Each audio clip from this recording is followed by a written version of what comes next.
إن الحمد لله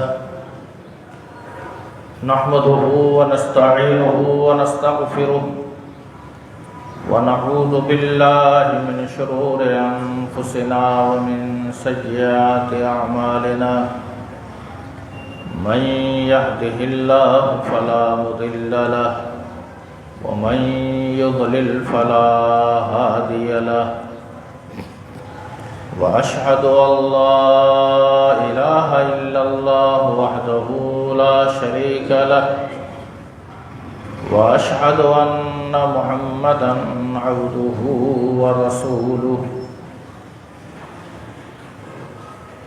يا أيها الذين آمنوا اتقوا الله حق تقاته ولا تموتن إلا وأنتم مسلمون يا أيها الناس اتقوا ربكم الذي خلقكم من نفس واحدة وخلق منها زوجها وبث منهما رجالا كثيرا ونساء واتقوا الله الذي تساءلون به والأرحام إن الله كان عليكم رقيبا يا أيها الذين آمنوا اتقوا الله وقولوا قولا سديدا يصلح لكم أعمالكم ويغفر لكم ذنوبكم ومن يطع الله ورسوله فقد فاز فوزا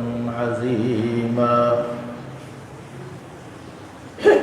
فإن خير الحديث كتاب الله وخير الهدي هدي محمد صلى الله عليه وسلم وشر الأمور محدثاتها وكل محدثة بدعة وكل بدعة ضلالة وكل ضلالة في النار أما بعد فأعوذ بالله السميع العليم من الشيطان الرجيم رب اشرح لي صدري ويسر لي أمري واحلل عقدة من لساني يفقهوا قولي سبحانك لا علم لنا إلا ما علمتنا إنك أنت العليم الحكيم رب أعوذ بك من همزات الشياطين وأعوذ بك رب أن يحضرون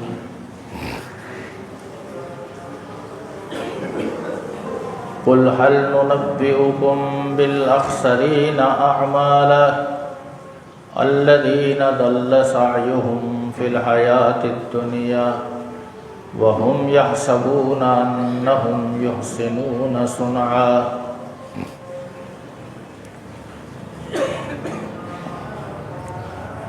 قرآن مجید فرقان حمید کی ایک سورۃ الکہف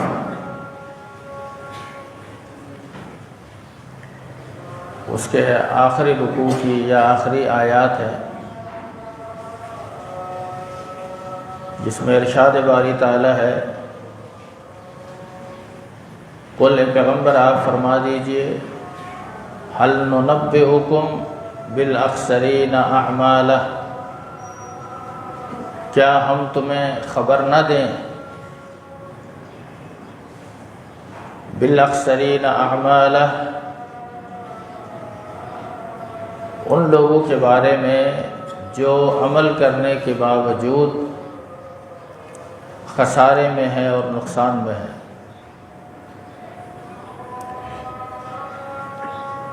وہ کون لوگ ہیں الذین ضل سعیہم فی الحیاۃ الدنیا یہ وہ لوگ ہیں کہ جن کی دنیاوی تمام کوششیں اور تمام عبادتیں رائے گاہ چلی گئی اس کا انہیں کوئی صلہ نہیں ملا جو وہ دنیا کے اندر کرتے رہے ان کی ان نیکیوں کے ان اعمال کے ضائع ہونے کا سبب کیا ہے؟ فرمایا وَهُمْ يَحْسَبُونَ أَنَّهُمْ يُحْسِنُونَ صُنْعًا، وہ اپنے طور پر یہ سمجھتے تھے کہ ہم جو کر رہے ہیں وہ نیکی ہے۔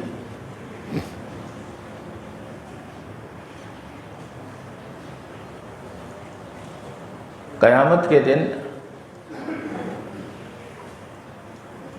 خسارے کے اندر بہت سے لوگ ہوں گے، ناکام اور نامراد ہونے والے لوگوں کی تعداد بھی کم نہیں۔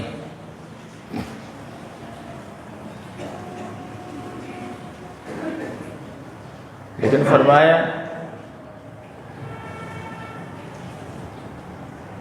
کہ سب سے زیادہ خسارے میں وہ شخص ہوگا، وہ لوگ ہوں گے جن کی دنیاوی ساری کوششیں بے معنی ثابت ہوئی، ان کی ساری محنتیں، ریاضتیں، عبادتیں کسی کھاتے میں شمار نہیں ہوئی۔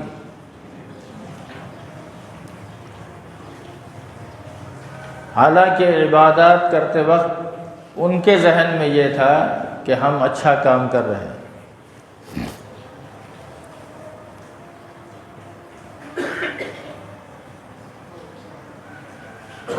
عبادت کے تعلق سے شرعی مزاج یہ نہیں ہے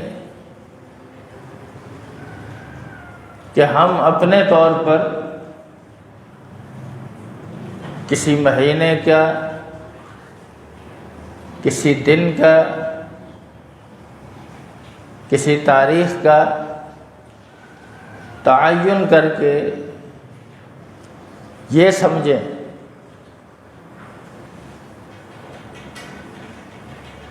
کہ چونکہ یہ دن بڑی فضیلت کا ہے، تمام دنوں میں فضیلت والا دن جمعہ کا ہے۔ لیکن آپ شریعت کا مزاج دیکھیے، شریعت آپ کو یہ نہیں کہتی، یعنی جب جمعہ کا دن تمام دنوں میں افضل ہے تو اس روایت کا تقاضا تو یہ ہے کہ اس دن روزہ رکھنا چاہیے۔ لیکن آپ شریعت کا مزاج یہ دیکھیں کہ فرمایا جمعہ کے دن روزہ نہیں رکھنا۔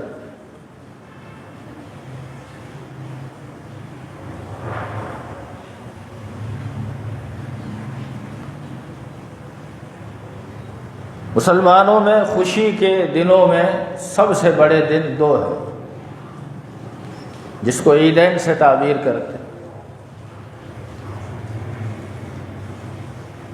اب اس دن ہونا یہ چاہیے کہ ہم اس دن کی عبادت روزہ رکھ کر کریں، کوئی اس دن کی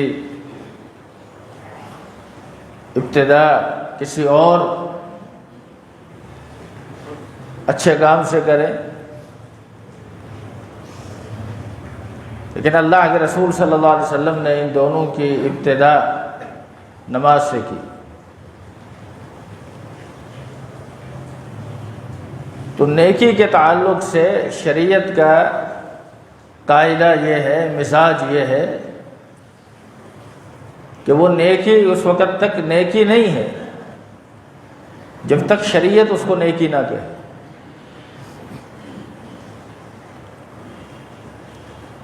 دیکھیے نا، لوگوں نے دنوں کی تقسیم اپنے انداز میں کی۔ آپ کو حیرت ہوگی کہ جس دن کو شریعت میں افضل ترین دن کہا گیا، جمعے کے دن کے بارے میں فرمایا فیہ خلق آدم، اس میں آدم علیہ السلام کی پیدائش ہوئی، اسی دن انہیں جنت میں داخل کیا گیا۔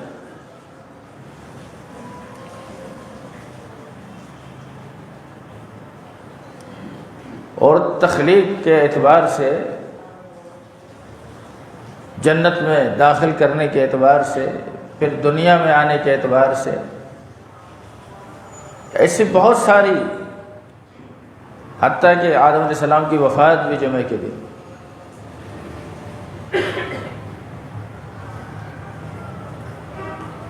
لیکن یہی دن جو اتنا مبارک ہے اہل ایمان کے لیے، عیسائیت کی تاریخ میں سب سے منحوس دن جمعے کا دن ہے۔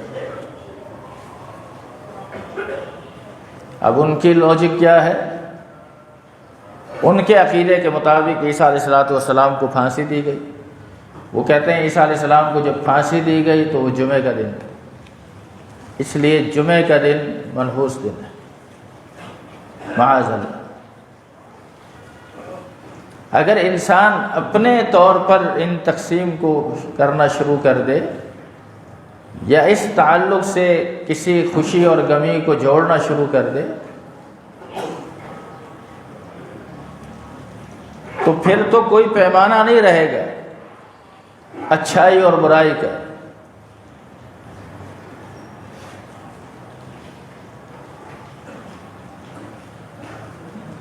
اس لیے فرمایا کہ سب سے زیادہ نقصان اور خسارے میں وہی لوگ ہیں جو اعمال بھی کثرت سے کرتے رہے،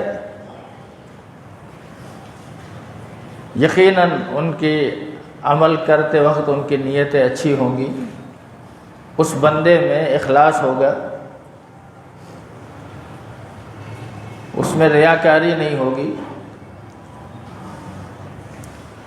لیکن اس کے اندر ایک سب سے بڑی خرابی جو قرآن نے بیان کی وہ یہی کہ وہ اس عمل کو کرتے وقت اپنے طور پر یہ سمجھتے تھے کہ یہ اچھا ہے، اس میں کوئی حرج نہیں۔ میں نے دیکھا ایک جگہ شادی کے موقع پر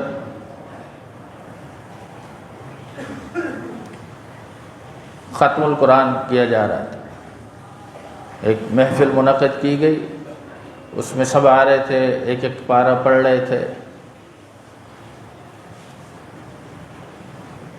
میں نے کہا یہ کیا ہے؟ کہا لوگ شادی سے پہلے ایک پارٹی کرتے ہیں، اس میں ناچ گانا کرتے ہیں، ہم نے سوچا قرآن کی تلاوت کریں۔ اب لوگ کس نظریے سے دیکھ رہے ہیں اس کام کو؟ ہاں، ناچ گانے کی نسبت تو یہ کام بہت اچھا ہے۔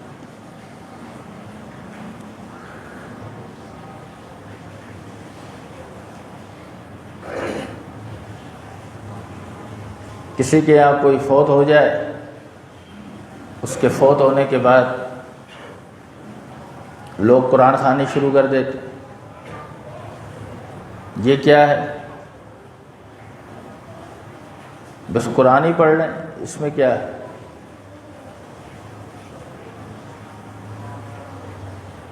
کسی نے یہ کام نہیں کیا، تیسرے دن تیجا کرتے ہیں، اس نے تیسرے دن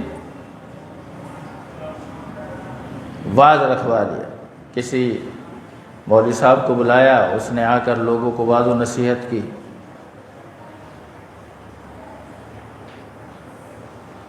اب وہ جو تیسرے دن قرآن خوانی ہو رہی تھی اس کا بھی ثبوت نہیں تھا،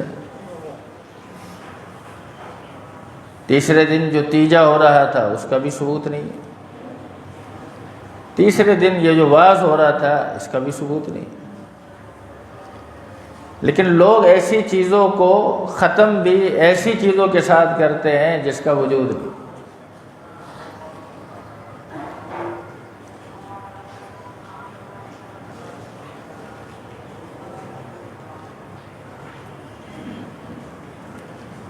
انسانی ذہن کو اگر نیکی کا معیار بنایا جائے تو یہ ذہن تو پھر آپ کو بہت کچھ کرنے کی دعوت دے گا۔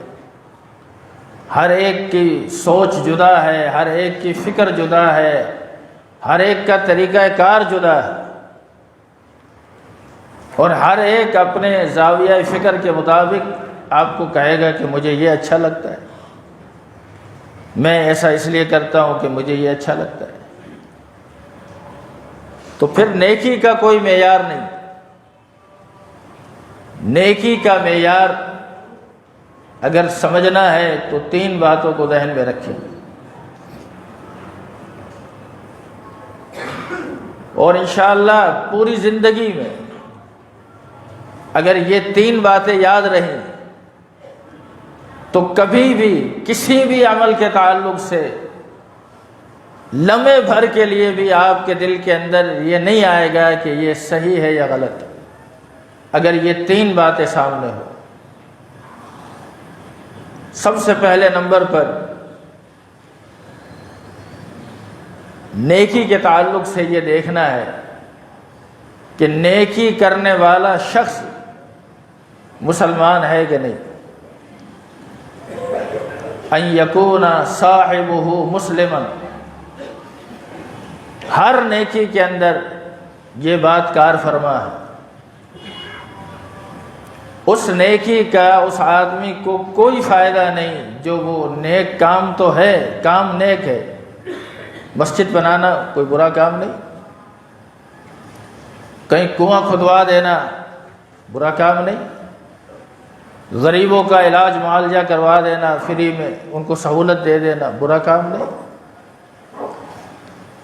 لیکن اگر یہ کام کروانے والا شخص غیر مسلم، مجھے کسی نے بتایا کہ یہ جو آغا خان ہے اس نے کسی علاقے میں پیرس میں کوئی مسجد بنائی، لوگ کہتے دیکھیں اللہ دین کا کام کیسے کیسے لوگوں سے لیتا ہے، بس اس نے تو جنت کما لی، لوگ فتویٰ دیتے ہوئے بھی دیر نہیں کرتے، یعنی جنت اس کے نام الاٹ ہو گئی۔ اللہ کے رسول صلی اللہ علیہ وسلم کے سامنے ایک شخص کا تذکرہ ہوا، صحابہ نے اس کی نیکیاں گنوائیں، کیونکہ یہ آپ سے پہلے گزرا تھا، یہ شخص آپ کی نبوت سے پہلے، کہا کہ وہ یہ کام کرتا تھا، یہ کام کرتا تھا، یہ کام کرتا تھا۔ آپ نے جتنے کام سنے اس میں کوئی بھی قابل اعتراض بات نہیں تھی۔ آپ نے فرمایا اس نے اپنی پوری زندگی میں ایک دفعہ بھی لا الہ الا اللہ یہ کلمہ جو ہے یہ پڑھا ہے؟ لوگوں نے کہا نہیں بس کلمہ نہیں پڑھا تھا، ہاں باقی اس میں ساری نیکیاں تھیں۔ آپ نے فرمایا اس کے ان تمام اعمال کا اللہ کے پاس کوئی اجر نہیں۔ تو سب سے پہلے نمبر پر عمل کرنے والا مسلمان ہونا چاہیے۔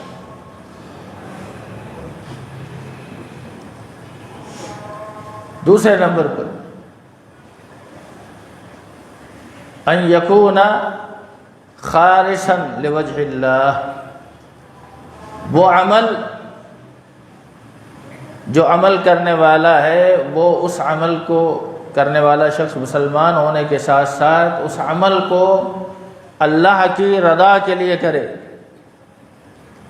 اس عمل سے عمل کرنے والے کی نیت میں یہ بات ہو کہ اللہ میرے اس عمل سے راضی ہو جائے، اللہ تعالیٰ میرا یہ عمل قبول فرما لے۔ یہ عین اس وقت جب وہ عمل کر رہا تھا اس وقت اس کے دل میں یہ نیت ہو۔ یہ معاملہ جو نیت کا ہے یہ انتہائی حساس معاملہ ہے، نہ تو کسی کے عمل کے ظاہر کو دیکھ کر مجھے اور آپ کو یہ حق نہیں کہ میں یہ کہوں کہ یہ ریاکاری کر رہا، اور نہ میں یہ حکم لگا سکتا ہوں کہ نہیں جی عمل تو یہ کر رہا ہے یہ بالکل اللہ کی رضا کے لیے کر رہا ہے۔ آپ نے اس مسئلے کی حساسیت کے بارے میں یہاں تک فرمایا کہ رب قتیل، بہت سے مقتول اللہ کے راستے میں اپنی شارک کا لہو بہانے والے لوگ ایسے ہیں جو پہلی صف کے اندر ہیں، لیکن اللہ عالم بنیاتہم، اللہ ان کی نیتوں کو جانتا ہے۔ اللہ کو معلوم ہے کہ جس وقت وہ اس میدان کارزار میں گیا اور لڑا اس وقت اس کی نیت کیا تھی۔ اس کی نیت اللہ کے کلمے کو بلند کرنا تھا، مال کا حاصل کرنا تھا، شہرت تھی، ناموری تھی، کیا تھا؟ یہ بات اللہ جانتا ہے۔ اس لیے یہ ایسا معاملہ ہے کہ ہر عمل پر ہر صاحب عمل کو اپنے عمل کے بارے میں جائزہ لیتے رہنا چاہیے، اپنا محاسبہ کرتے رہنا چاہیے۔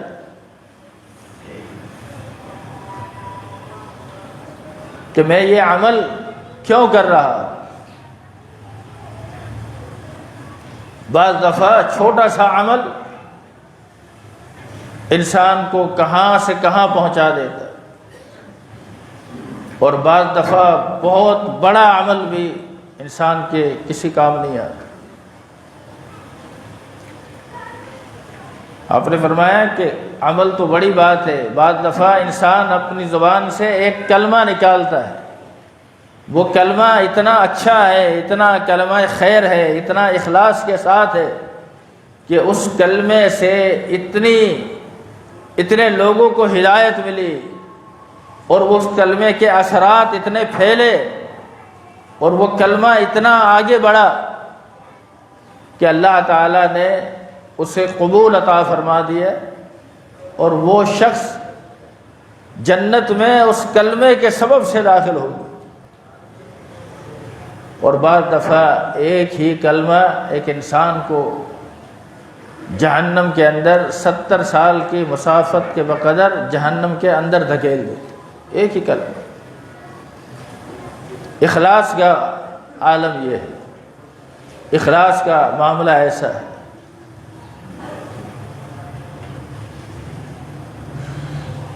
اخلاص ایسی چیز نہیں ہے جس کو ایک انسان اپنی زبان سے کہے یا قسم کھا کر کہے کہ میں بڑا مخلص ہوں، یا میں بڑے اخلاص سے یہ کام کر رہا ہوں۔ اس کا کوئی پیمانہ نہیں ہے کسی انسان کے پاس، ہاں اللہ کے پاس یہ پیمانہ ہے۔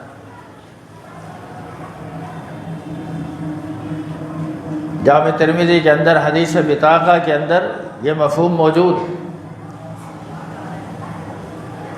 کہ ایک شخص کے گناہوں کے 99 رجسٹر تھے، دفتر تھے، اسے اس کے نامہ اعمال کے پلڑے میں ڈالا گیا۔ اب وہ شخص دیکھ رہا ہے کہ میرے بچنے کی کوئی امید نہیں ہے،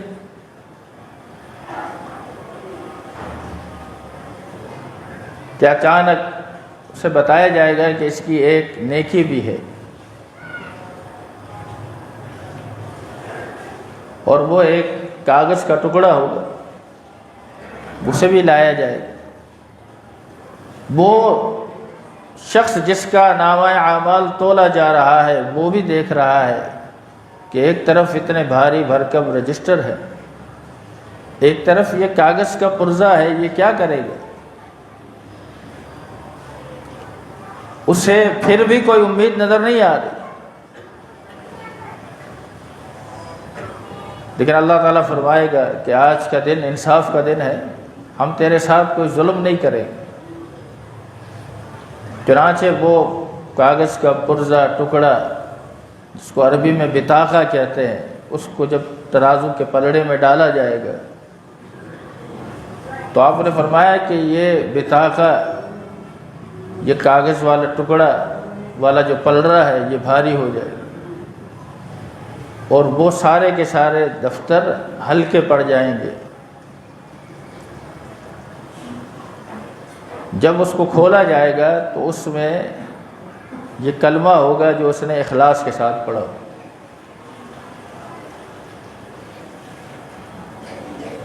تو اخلاص کی اللہ کے یہاں ایک کلمے کی بھی بڑی اہمیت ہے۔ پھر آپ نے فرمایا کہ سبحان اللہ والحمد للہ ولا الہ الا اللہ واللہ اکبر، یعنی فرمایا کہ 5 چیزیں ما اثقلہن فی المیزان، میزان کے اندر، قیامت کے اندر جب میزان رکھا جائے گا اور ترازو کے اندر نامہ اعمال کو تولا جائے گا تو فرمایا ان کے وزن کا کیا کہنا؟ سبحان اللہ والحمد للہ ولا الہ الا اللہ واللہ اکبر، یہ 4 باتیں، اور 5ویں بات فرمایا کہ حسن الخلق، اچھے اخلاق۔ جب ان کو تولا گیا تو ان کے مقابلے میں کوئی چیز بھاری نہیں، لیکن سب کے اندر اخلاص شرط ہے۔ اور تیسری بات یہ ہے کہ ان یکون صاحبہ ان یکون منسوسا من الکتاب والسنہ، جو عمل بھی انسان کرتا ہے، کرنے والا مسلمان ہے، اللہ کی رضا کے لیے کر رہا ہے، یہ 2 باتیں کافی نہیں کہ مسلمان ہو اور اللہ کو خوش کرنے کے لیے عمل کر رہا ہے۔ تیسری بات بھی، اور وہ یہ ہے کہ وہ عمل کتاب اللہ اور سنت رسول اللہ صلی اللہ علیہ وسلم سے ثابت۔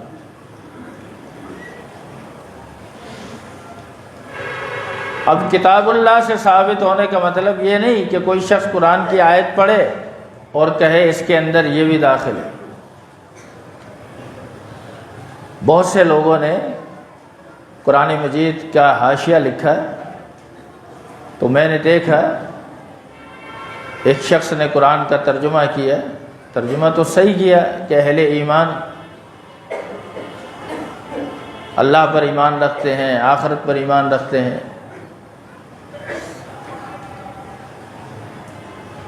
جو کچھ ان پر نازل کیا گیا اس پر ایمان رکھتے ہیں۔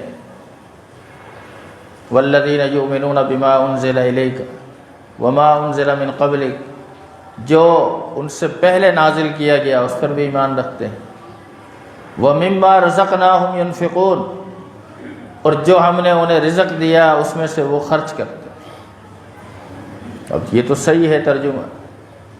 اب اس کے حاشیے میں لکھا اس میں تیجا، 7واں، 40واں، برسی، فلاں فلاں، یہ سب اس میں شامل۔ تو ایسا فہم نہیں ہونا چاہیے۔ کوئی پوچھے آپ یہ کیوں کرتے، کہتے قرآن میں لکھا، قرآن میں یہ نہیں لکھا۔ تو اس کا مطلب یہ ہوا کہ کتاب و سنت پر جو عمل ہے وہ اپنے فہم سے نہیں ہے، اپنی سمجھ سے نہیں ہے۔ یہ جو مرزا گمراہ ہوا، اس کی گمراہیت کا سبب یہ ہے کہ اس نے قرآن و سنت کو اپنے طور پر سمجھا۔ ابھی کراچی میں گلشن اقبال کا کوئی شخص، اس نے امام بخاری کی غلطیاں نکالنا شروع کر، ایک سے ایک فتنہ ہے، ایک سے ایک فتنہ۔ اور وجہ اس کی کیا ہے؟ بخاری پر اب اعتراض، کتاب صحیح بخاری پر، جس کے بارے میں امت کا اب تک یہ ایک متفق علیہ فیصلہ چلا آ رہا ہے کہ صحیح بخاری اور صحیح مسلم کے اندر کوئی روایت بھی ضعیف نہیں، جس پر بخاری اور مسلم کا اتفاق ہو جائے بس وہ سب کے نزدیک حجت۔ اب اس نے ایک شوشہ چھوڑا، دیکھو ایک بخاری میں ایک روایت ہے، یہ روایت 10 جگہ پر ہے، 10 جگہ اس کے الفاظ مختلف ہیں، تو اس سے پتہ چلتا ہے کہ اللہ کے نبی نے تو ایک ہی بات کہی ہو، تو یہ الفاظ جو مختلف ہوئے نا یہ گڑبڑ ہے۔ اپنے طور پر سمجھنا، حدیث پر گفتگو کرنا اپنے انداز میں، اپنے فہم میں، اور اس پر آرے چلانا، اس میں قیاس آرائیاں کرنا۔ میرا ذہن تو یہی کہتا ہے بھائی ایک ہی بات ہوگی، پھر یہ مختلف کیوں ہوگی؟ ایسے لوگ جو حدیث پر ایسی باتیں کرتے ہیں، اللہ وہ وقت نہ لائے ورنہ لوگ قرآن پر یہ باتیں کریں۔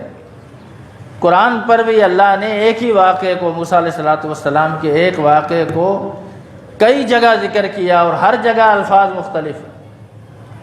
اب کہنے والا کہہ سکتا ہے نا کہ قرآن جب اللہ کے نبی پر نازل ہوا اس وقت تو الفاظ صحیح ہوں گے، بعد میں جن لوگوں نے اس کو روایت کیا ہے انہوں نے یہ الفاظ گڑبڑ کر دیے ہوں گے، معاذ اللہ۔ بات کہاں جائے گی؟ پھر کوئی چیز محفوظ نہیں رہے گی۔ ہمارا کام کیا ہے، ہمارا کردار کیا ہونا چاہیے؟ ہمارا کردار یہ ہے کہ ہم ان چیزوں کو سنتے ہیں، دیکھتے ہیں، اور پھر علماء سے کہتے ہیں بخاری میں ایسے لکھا ہے، ہمیں تو آج پتہ چلا، پھر گمراہ ہوتے ہیں۔ دیکھیں جی اس نے 20 حوالے دکھائے، وہ اس لیے وہ باتیں کر رہا ہے کہ اسے خود نہیں پتہ ہے کہ بخاری کا طریقہ کار کیا ہے، احادیث کا طریقہ کار کیا ہے۔ قرآن مجید میں ایک ہی واقعے کو اگر 4 دفعہ ذکر کیا گیا تو اس میں الفاظ مختلف ہیں، تو کیوں ہیں؟ یہ سارے علمی مباحث ہیں، یہ ساری علمی باتیں ہیں، جو میں کروں گا تو آپ کے پلے کچھ نہیں پڑے گا۔ ہاں لیکن اگر آپ آئیں، آ کر ادارے میں بیٹھیں، سنیں، پڑھیں، سمجھیں، تب یہ باتیں سمجھ میں آئیں۔ ورنہ میں نے کہا نا کہ قرآن مجید بھی مشکوک ہو جائے گا۔ اللہ نے خود قرآن مجید میں ایک جگہ فرمایا وَإِذْ وَعَدْنَا مُوسَىٰ 40 لَيْلَةً، ہم نے موسیٰ علیہ السلام سے 40 راتوں کا وعدہ لیا کہ کوہ طور پر جا کر وہاں عبادت کرو 40 رات تک۔